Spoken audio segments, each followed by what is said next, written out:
Hello students, आपका बहुत बहुत स्वागत है एमबीसी नर्सिंग क्लासेस में।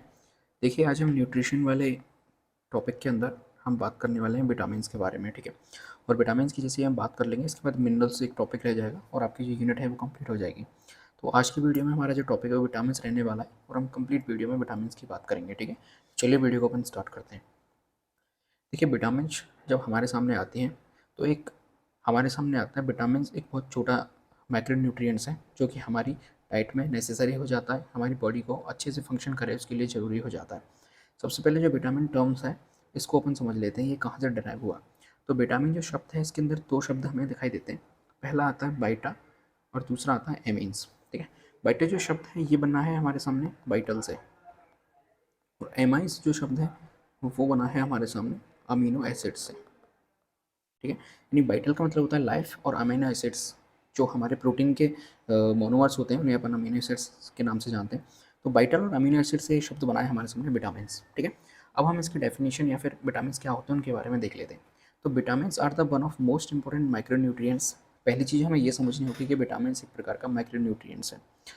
माइक्रो और मैक्रो हम समझ चुके हैं कि क्या होते हैं। माइक्रो न्यूट्रिएंट्स जिनकी ज़रूरत हमें ज़्यादा मात्रा में होती है, जैसे कि आपके कार्बोहाइड्रेट हो गए, फैट्स हो गए और आपके प्रोटीन्स हो गए। ठीक है, और माइक्रो न्यूट्रिएंट्स जो कि हमारे जो डाइट है उसमें कम मात्रा में चाहिए लेकिन नेसेसरी होते हैं, ज़रूरी होते हैं, हमारी बॉडी आसानी से फंक्शन कर पाए उसके लिए। तो ये एक प्रकार का क्या है, इंपॉर्टेंट माइक्रो न्यूट्रिएंट्स है which were discovered by doctor Casimir Funk, a Polish biochemist. जो डॉक्टर कैशिमियर फंक है, जिन्हें शॉर्ट में शी फंक भी कहते हैं, एक पॉलिश बायोकेमिस्ट थे जिनके द्वारा इसकी खोज की गई। ठीक है, it is very important component for normal function of body. ये हमारी बॉडी को नॉर्मल फंक्शन कराने के लिए एक बहुत ही इंपॉर्टेंट कंपोनेंट सामने निकल के आता है हमारे। यदि इसकी कमी हमारी बॉडी के अंदर हो जाएगी तो हमारी बॉडी की एक तरीके से ग्रोथ रुक जाएगी, साथ ही साथ हमारी जो बॉडी जो नॉर्मल फंक्शनिंग करती है, नॉर्मल तरीके से जो फंक्शन करती है वो नहीं कर पाएगी, इंटरप्ट उसका जो फंक्शन है वो हो जाएगी। ठीक है, आगे देखिए विटामिन की अब हम डेफिनेशन देख लेते हैं कि विटामिन क्या होते हैं। तो vitamin are a group of complex organic compounds other than carbohydrate, fats and protein that are required in very little amount. यानी कि कार्बोहाइड्रेट, प्रोटीन और फैट्स को यदि हम छोड़ दें तो इसके अलावा एक कॉम्प्लेक्स ऑर्गेनिक कंपाउंड्स का ग्रुप है जिसे अपन क्या कहते हैं, विटामिन कह देते हैं। लेकिन जो कार्बोहाइड्रेट, फैट्स, प्रोटीन है और इसमें क्या अंतर है कि इनकी जो रिक्वायरमेंट हमारी बॉडी को चाहिए बहुत लिटिल अमाउंट में चाहिए, बहुत कम अमाउंट में चाहिए। वहीं जो कार्बोहाइड्रेट, फैट्स, प्रोटीन है ये हमारे लिए एनर्जी के सोर्स होते हैं, मसल बिल्डिंग के सोर्स होते हैं। तो इनकी जो हमें क्वांटिटी चाहिए वो ज़्यादा मात्रा में चाहिए। ठीक है, लेकिन इनकी जो रिक्वायरमेंट्स यानी विटामिन की जो रिक्वायरमेंट्स है वो हमें बहुत कम मात्रा में चाहिए, वेरी लिटिल अमाउंट में चाहिए। ठीक, but are very essential for normal function of growth and reproduction in humans. Humans की यदि बात करें तो उनके लिए बहुत ज़्यादा एसेंशियल होते हैं। यदि हमारी बॉडी को हमें नॉर्मल फंक्शन कराना है, हमारी बॉडी हम चाहते हैं कि हमारी बॉडी एक नॉर्मल ग्रोथ करे, नॉर्मल तरीके से रिप्रोडक्शन करे, तो उसके लिए वेरी एसेंशियल चीज़ हो जाती है विटामिन हमारी बॉडी के लिए। ठीक है, तो ये डेफिनेशन हो गई हमारे सामने विटामिन की। आगे देखिए अपन ब्लड विटामिन का जो है क्लासिफिकेशन कर लेते हैं। तो जब हम विटामिन का क्लासिफिकेशन करने जाते हैं तो दो मेजर ग्रुप्स में हम विटामिन को क्लासीफाई कर देते हैं। सबसे पहले रखते हैं अपन फैट सोल्यूबल विटामिन को, देन हम रखते हैं वाटर सोल्यूबल विटामिन को। यहाँ आप देखिए विटामिन को अपने दो क्लासों में क्लासीफाई किया है। पहला है वाटर सोल्यूबल, दूसरा है फैट सोल्यूबल। वाटर सोल्यूबल के अंदर आते हैं आपके विटामिन बी का जो ग्रुप आता है बी कॉम्प्लेक्स, जिसके अंदर आपकी 8 विटामिन आती हैं। ठीक है, और एक आती है विटामिन सी। इसको याद करने का तरीका मैंने आपको बताया था, WBC आप याद कर लीजिए, वाइट ब्लड कार्पसल्स होती हैं, उसी तरीके से आपको वाटर सोल्यूबल याद हो जाएंगी। बाकी की जो विटामिन बचती हैं जैसे आपकी A, D, E, K, ये सारी कैसे हैं, आपकी फैट सोल्यूबल विटामिन हैं। अब यहाँ पे हमारे सामने चीज़ आती है कि सबसे पहले हम फैट सोल्यूबल विटामिन की बात करते हैं। फैट सोल्यूबल विटामिन क्या होते हैं, किस तरीके से हमने क्लासीफाई किया है। तो फैट सोल्यूबल जो विटामिन है ये हमें नाम से पता लग रहा है कि ये जो विटामिन है ये फैट के अंदर सॉल्युबल होंगी। ठीक है, तो इनकी जो एब्जॉर्प्शन है यानी कि ये जो विटामिन हैं जो फैट सोल्यूबल विटामिन होती हैं, ये केवल और केवल फैट की प्रेजेंस में ही सॉल्युबल होती हैं। ठीक है, यानी इनकी जो एब्जॉर्प्शन है वो केवल और केवल फैट के प्रेजेंस में ही एब्जॉर्ब होंगी ये हमारी बॉडी के अंदर। साथ ही साथ ये जो फैट सोल्युबल विटामिन हैं ये हमारी बॉडी में लंबे टाइम तक स्टोर के फॉर्म में रहती हैं, यानी हमारी बॉडी इनको स्टोर करके रख लेती है। लेकिन जब ये बहुत ज़्यादा एक्सेस अमाउंट में हमने ले लिया तो फिर ये हमारी बॉडी के अंदर जमा होने लग जाती हैं और एक डिजीज़ हमें कॉज होती है जिसे अपन कहते हैं हाइपर विटामिन नियोसिस। ठीक है, एक डिजीज़ होती है, मैं यहाँ लिख देता हूँ आपके सामने, हाइपर विटामिनोसिस। ये डिजीज़ हमें कॉज होती है कब, जब हम बहुत ज़्यादा मात्रा में फैट सोल्यूबल विटामिन्स को कंज्यूम कर लेते हैं। क्यों? क्योंकि ये जो विटामिन्स है ये केवल और केवल फैट की प्रेजेंस में ही एब्जॉर्ब होती है हमारी बॉडी के अंदर, और यदि हम इन्हें एक्सेस अमाउंट में ले लेते हैं तो फिर ये हमारी बॉडी के अंदर जाके स्टोर हो जाती हैं, और बहुत ज़्यादा मात्रा में हम इनको कंज्यूम कर रहे हैं, कंज्यूम करते जा रहे हैं, हमारी बॉडी के अंदर स्टोर होती जा रही है, तो फिर ये डिजीज़ हमें कॉज होने लग जाती है। ठीक है? तो इनकी, अब ये हमारी बॉडी के अंदर स्टोर फॉर्म में रहती है, तो इनकी जो डेफिशिएंसी है बहुत कम मात्रा में हमें देखने को मिलती है, यानी बहुत ही ज़्यादा यदि हमने इनकी डाइट में लेना कम कर दिया तब जाके इनकी हमें डेफिशिएंसी देखने को मिलती है। नॉर्मल फॉर्म में हमें इनकी डेफिशिएंसी नहीं होती है। ठीक है? फैट सोल्यूबल विटामिन की हम बात करें तो कौन कौन से हैं आपके? ए है, डी है, ई है और के है। ये 4 विटामिन आपकी फैट सोल्यूबल विटामिन हैं। अब हम बात करते हैं वाटर सोल्यूबल विटामिन की। तो नाम से हमें पता लग रहा है कि जो वाटर सोल्यूबल विटामिन हैं ये आपके वाटर के अंदर सोल्यूबल होते हैं। ठीक है? अब इसके अंदर जो फैट सोल्यूबल विटामिन थी वो हमारी बॉडी के अंदर स्टोर हो रही थी, लेकिन जो वाटर सोल्यूबल विटामिन होते हैं ये हमारी बॉडी के अंदर कभी भी स्टोर फॉर्म में नहीं रहती। ठीक है? यदि हमने एक्सेस अमाउंट में इन्हें कंज्यूम कर भी लिया जाता है तो ये एक्सक्रीटरी सिस्टम के द्वारा हमारी बॉडी से बाहर निकाल दिए जाते हैं। ठीक है? तो इनसे जो ये डिजीज़ कॉज होने वाली थी हाइपर विटामिनोसिस, ये नहीं कॉज होती है हमारी बॉडी के अंदर। ठीक है? चूँकि ये हमारी बॉडी के अंदर स्टोर ही नहीं हो रहे हैं, तो फिर हमें इनकी जो डेफिशिएंसी है बहुत जल्दी देखने को मिलती है। ठीक है? बहुत आसानी से इनकी जो डेफिशिएंसी है हमारी बॉडी के अंदर हो जाती है। ठीक है? तो ये जो विटामिन्स हैं, वाटर सॉल्युबल विटामिन्स हैं, इनकी हमें रेगुलरली बॉडी को नीड होती है, रेगुलरली हमें इन्हें कंज्यूम करना पड़ता है, जिसमें आपके विटामिन बी ग्रुप आ जाता है, विटामिन सी आपके आ जाते हैं। ठीक है? तो ये आपको क्लियर हो गया कि 2 ग्रुप्स में हमने क्लासीफाई कर लिया, क्या फैट सॉल्युबल विटामिन्स होते हैं, क्या वाटर सॉल्युबल विटामिन्स होते हैं, कौन-कौन से विटामिन्स होते हैं। ठीक है? चलिए, अब अपन कुछ केमिकल नेम देख लेते हैं विटामिन्स के, कि ए, डी, ई, के, ये तो आपके बेसिक नाम हो गए, लेकिन इनके कुछ केमिकल नेम भी होते हैं। सबसे पहले अपन फैट सॉल्युबल विटामिन्स के नाम देखते हैं, तो सबसे पहला आता है हमारे सामने विटामिन ए, जिसका केमिकल नेम होता है रेटिनॉल। ठीक है? अगला आता है विटामिन डी, जो कि जिसका नाम होता है कॉलीकैल्सिफेरॉल। ठीक है? अगला आता है हमारे सामने विटामिन ई, जिसको कहते हैं अपन टोकोफेरॉल, और दूसरा आता है विटामिन के, जिसको अपन कहते हैं फाइलोक्विनोन। ठीक है? ये 4 विटामिन हैं जो कि फैट सोल्युबल विटामिन होते हैं, इनके केमिकल नेम आपको याद रखने हैं। अगला आता है हमारे सामने वाटर सोल्युबल विटामिन, जिसके अंदर आपका बी कॉम्प्लेक्स विटामिन आती है, विटामिन सी आता है। सबसे पहले अपन विटामिन सी की बात कर लेते हैं, जैसे एस्कॉर्बिक एसिड कहते हैं। विटामिन सी का जो केमिकल नेम है वो क्या है? एस्कॉर्बिक एसिड है। अब अपन विटामिन बी की बात करते हैं, तो विटामिन बी आता है हमारे सामने थायामीन। ठीक है? और विटामिन बी टू की बात करते हैं, सॉरी बी वन हमारे सामने है, जिसे थायमीन कहते हैं, या फिर जनरल वे में बी को भी थायमीन कह देते हैं अपन। ठीक है? विटामिन सी की 3 की बात करते हैं तो ये नियासिन आता है। विटामिन बी 5 की बात करते हैं तो पेंटोथेनिक एसिड आता है। विटामिन बी 6 की बात करते हैं तो पायरोडॉक्सिन हमारे सामने आती है। विटामिन बी 7 की बात करते हैं तो बायोटीन विटामिन हमारे सामने आती है। विटामिन बी 9 की बात करते हैं तो फॉलेट या फिर फॉलिक एसिड अपन इसे कह लेते हैं। विटामिन बी 12 की बात करते हैं तो कोबालमिन। ये कुछ केमिकल नेम्स थे विटामिन के, ये आपको याद रखने हैं। फैट सोल्यूबल 4 विटामिन हैं, इनके 4 के नाम, और इधर बी कॉम्प्लेक्स और सी विटामिन आपके वाटर सोल्यूबल विटामिन है, इनके नाम आपको याद रखने हैं। अब अपन एक एक विटामिन के बारे में बात करने वाले हैं। ठीक है? देखिए, सबसे पहले हम बात करेंगे फैट सोल्यूबल विटामिन की, और सबसे पहली विटामिन हमारे सामने आ रही है विटामिन ए, जिसका नाम होता है रेटिनॉल या फिर कैरोटीन। ठीक है? क्या होती है विटामिन ए? हमने पहले देखा कि ये एक प्रकार की क्या है? फैट सोल्यूबल विटामिन है, यानी कि ये फैट के अंदर डिजोल्व होगी और देन हमारी बॉडी के अंदर स्टोर होती जाएगी, स्टोर होती जाएगी। ठीक है? अगर फैट हमारी बॉडी के अंदर प्रेजेंट नहीं है, यानी फैट की कमी है हमारी बॉडी के अंदर, तो सीधी सी बात है विटामिन ए की भी हमारी बॉडी के अंदर क्या हो जाएगी? कमी हो जाएगी। ठीक है?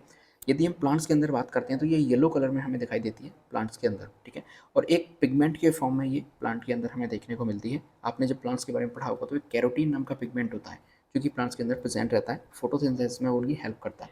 तो जो येलो कलर है प्लांट्स के लिए, वो कैरोटीन देते हैं। ठीक है? कैरोटीन पिगमेंट होता है, और जो उसी जो कैरोटीन है वो विटामिन ए का क्या होता है? प्रिकर्सर होता है। ठीक है?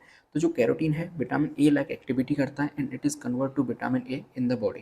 यानी कि एक तरीके से हम बात करें कि जो कैरोटीन पिगमेंट है ये विटामिन ए का प्रिकर्सर के रूप में हमारी बॉडी में प्रेजेंट रहता है। देन ये विटामिन ए को कन्वर्ट करता रहता है हमारे लीवर के अंदर, यानी विटामिन ए का फॉर्मेशन ये करता रहता है। ठीक है? ये विटामिन ए के बारे में हमने बात करी। आगे देखिए, हम इसकी बात करते हैं आरडीए के बारे में, यानी रिकमेंडेड डाइटरी अलाउंसेस, यानी कितना हमें रिकमेंड किया जाता है इसको लेने के लिए। तो यदि हम विटामिन ए की बात करते हैं तो 2 मिलीग्राम हमें बताया जाता है कि आप 2 मिलीग्राम के आसपास इसको कंज्यूम कर सकते हैं। लेकिन यदि हम विटामिन के प्रीकर्सर की बात करते हैं, लाइक रेटिनॉल की या फिर बीटा कैरोटीन की, कैरोटीन की यदि हम बात करते हैं, तो इनको यदि हम लेते हैं तो इन्हें हम माइक्रोग्राम के अंदर लिया जाता है। ठीक है? इनको मेज़र करने के लिए माइक्रोग्राम, यहाँ पे साइन बनता है इसका, ये माइक्रोग्राम का साइन है, इसके अंदर इनको मेज़र किया जाता है। अब यदि हम इनकी बात करते हैं कि किया क्या क्या इनकी मात्रा होनी चाहिए, तो देखिए डेली जो नीड है अप्रॉक्सीमेटली वो 1 से 5 मिलीग्राम है। ठीक, डायरेक्ट हम बात करें विटामिन ए की। ठीक है, आगे देखिए यहाँ पे ये जो माइक्रोग्राम का साइन दिया गया है, तो 1 माइक्रोग्राम ऑफ बीटा कैरोटीन लगभग कितना होता है, 25 माइक्रोग्राम ऑफ रेटिनॉल। ठीक, ये एक आपको याद रखना है साइन। अब देखिए यदि हम मैन की बात करते हैं, एक एडल्ट वुमेन की बात करते हैं, बॉय की बात करते हैं, गर्ल्स की बात करते हैं, तो रेटिनॉल जो चाहिए हमें वो 60 मिलीग्राम के आसपास ज़रूरत पड़ती है। और बीटा कैरोटीन की बात करते हैं तो 2400 मिलीग्राम के अंदर हम इसे कंसिडर कर लेते हैं। ठीक है, अब आगे देखिए इन्फेंट के अंदर यदि हम बात करते हैं तो रेटिनॉल 350 मिलीग्राम और बीटा कैरोटीन 1200 मिलीग्राम के अंदर हमें आवश्यकता होती है। चिल्ड्रन की बात करते हैं, यानी छोटे बच्चे की बात करें, तो retinol 400 milligram, beta carotene 1600 milligram के अंदर हमें इतनी अप्रॉक्सीमेटली जो डाइटरी अलाउंसेस है वो बताई जाती है, रिकमेंड की जाती है। इससे यदि कम हम इसे कंज्यूम करते हैं तो फिर हमें इसकी जो डेफिशिएंसी है या उससे होने वाले जो बीमारी हैं वो हमें देखने को मिलती हैं। और यदि इससे ज़्यादा मात्रा में हम इसे कंज्यूम करते हैं देन ये फैट सोल्यूबल विटामिन है, तो ये हमारी बॉडी के अंदर स्टोर होने लग जाती है, देन हमें हाइपर विटामिनोसिस रोग हमें देखने को मिलता है। तो ये इसके आरडीए के बारे में हमने बात की। आगे देखिए हम इसके डाइटरी सोर्स की बात कर लेते हैं। यदि हमें विटामिन को कंज्यूम करना है, विटामिन ए को लेना है, तो कौन कौन से सोर्सेज हमारे सामने आएंगे जहाँ से कि हम इसे कंज्यूम कर सकते हैं। ठीक है,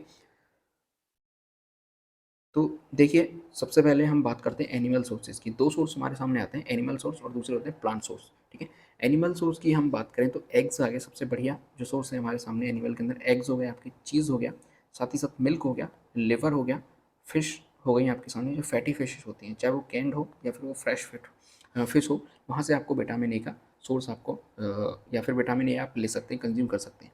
लेकिन जो एनिमल सोर्स होते हैं वहाँ से आपको रेटिनॉल के फॉर्म में ये जो विटामिन है वो हमें देखने को मिलती है। क्यों? क्योंकि रेटिनॉल है वो एनिमल्स के अंदर पाया जाता है और जो प्लांट्स हैं उसके अंदर पिगमेंट पाया जाता था जो हमने अभी बात की थी, कैरोटिनॉइड्स या फिर बीटा कैरोटीन। ठीक है, अब देखिए प्लांट सोर्स की हम बात करते हैं। प्रो विटामिन ए यदि हमें लेनी है तो किस तरीके से कौन कौन से हमारे सामने आएंगे। सबसे पहले आता है ब्रोकली, देन मैंगो।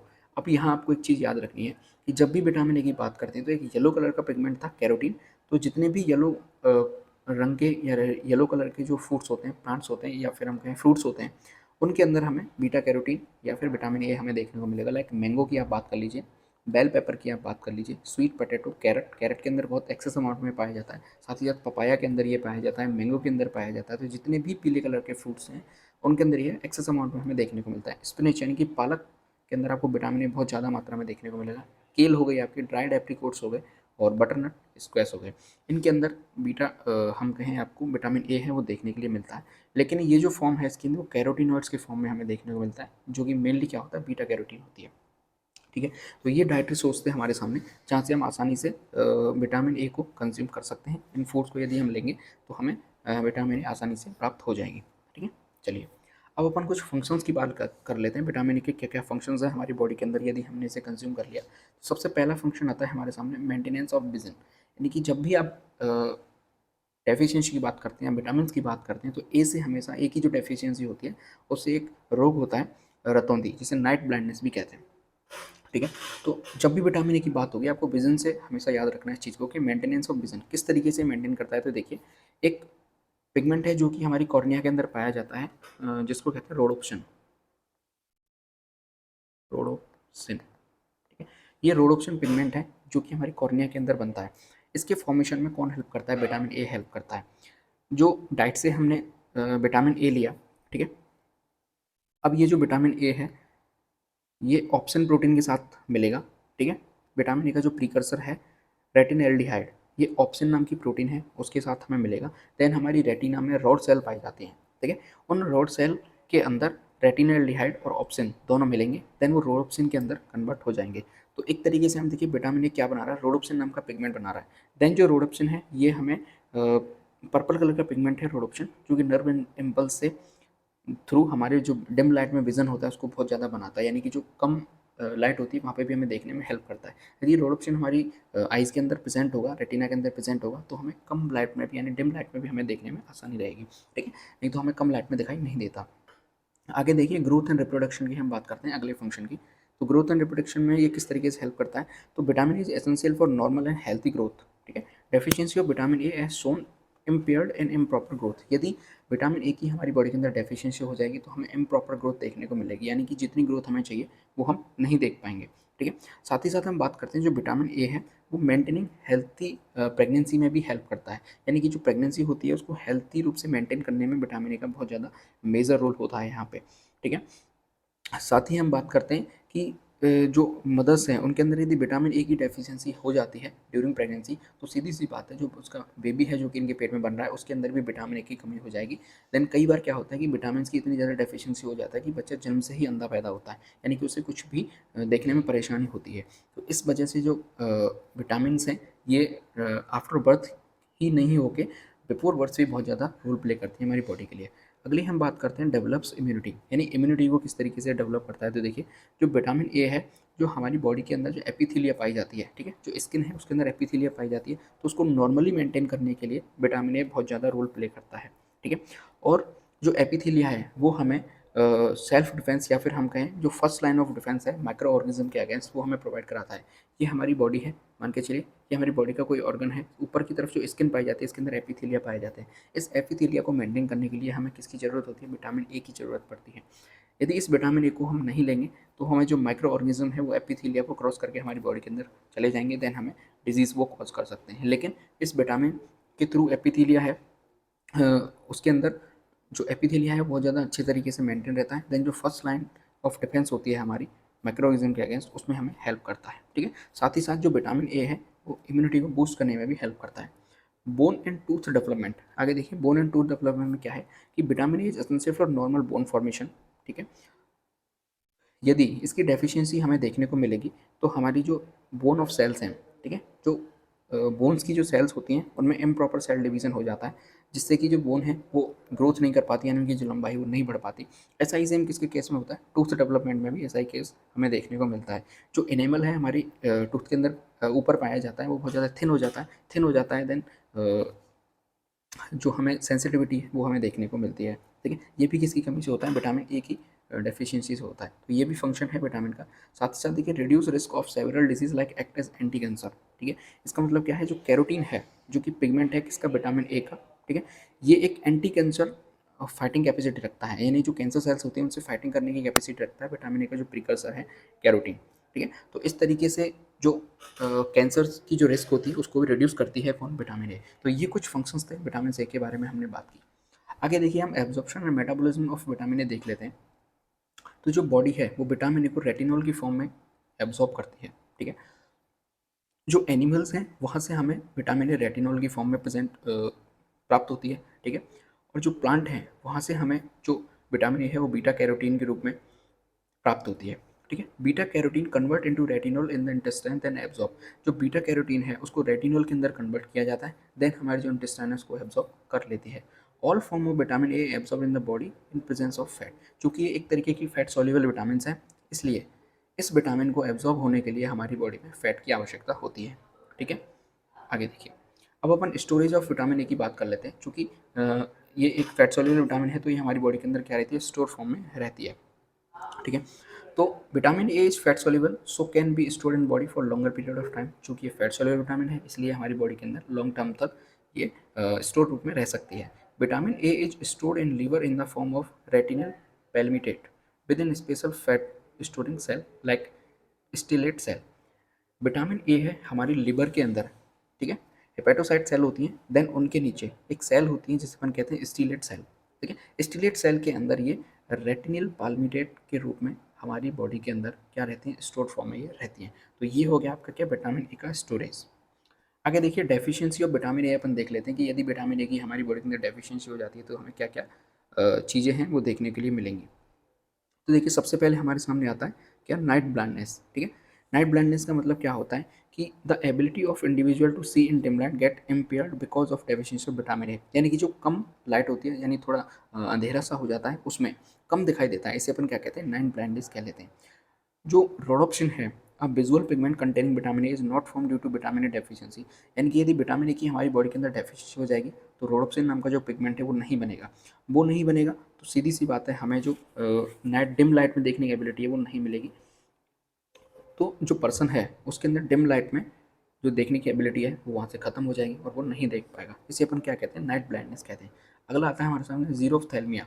जीरोफ्थैल्मिया का मतलब क्या होता है, dryness and thickening of conjunctiva.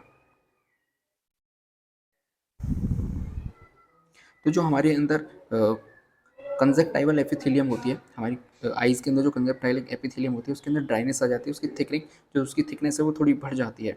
और इसके अंदर क्या होता है कि जो हमारी आइज़ हैं वो अंदर से डैमेज होना स्टार्ट हो जाती है, और इस डिजीज़ को क्या कहते हैं, कंजक्टिवल ज़ेरोसिस अपन कह देते हैं। अगला आता है हमारे सामने केरेटोमलेशिया, अल्सर ऑन कॉर्निया, यानी जो हमारी आइज़ के अंदर कॉर्निया पाई जाती है उसके ऊपर छाले हो जाते हैं, उसके ऊपर घाव हो जाते हैं, इसे अपन क्या कहते हैं, केरेटोमलेशिया कह देते हैं।